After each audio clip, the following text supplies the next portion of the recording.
Hi everyone, I'm Julia. I'm an author at Tree of Life, and I wanted to read the first little section of a new book that I'm writing.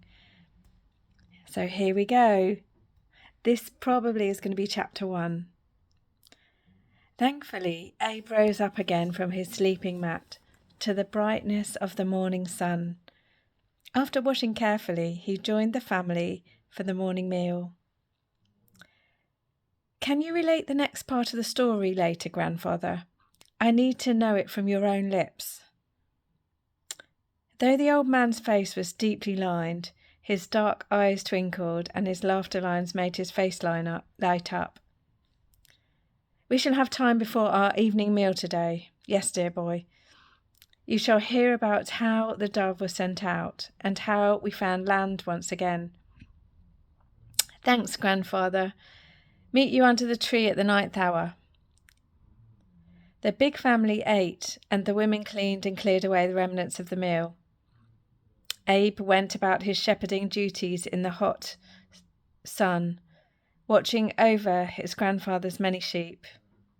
It was a day when he anointed as many sheep as he could with the olive oil his great-uncle was supplied him with.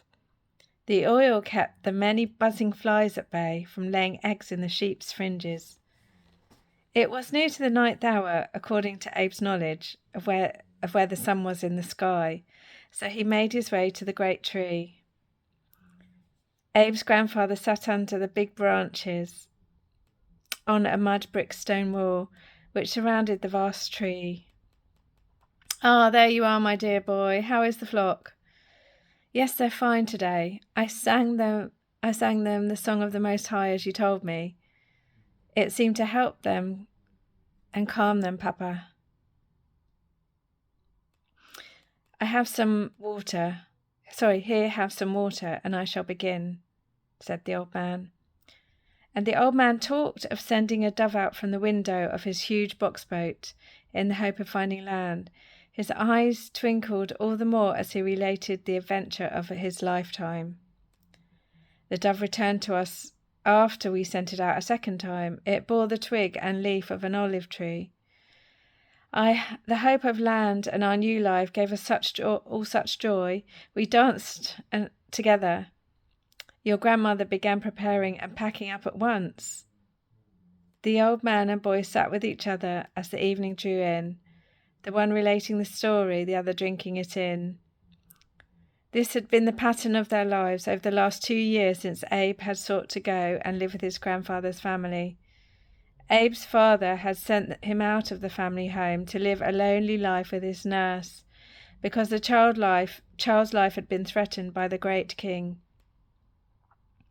Your mother and father are coming to stay for 2 days, Abe's grandfather revealed, searching the boy's eyes for a response. Abe had been sent away from his mother and father and siblings many years since. His father was a well-known and favoured high priest of the great king.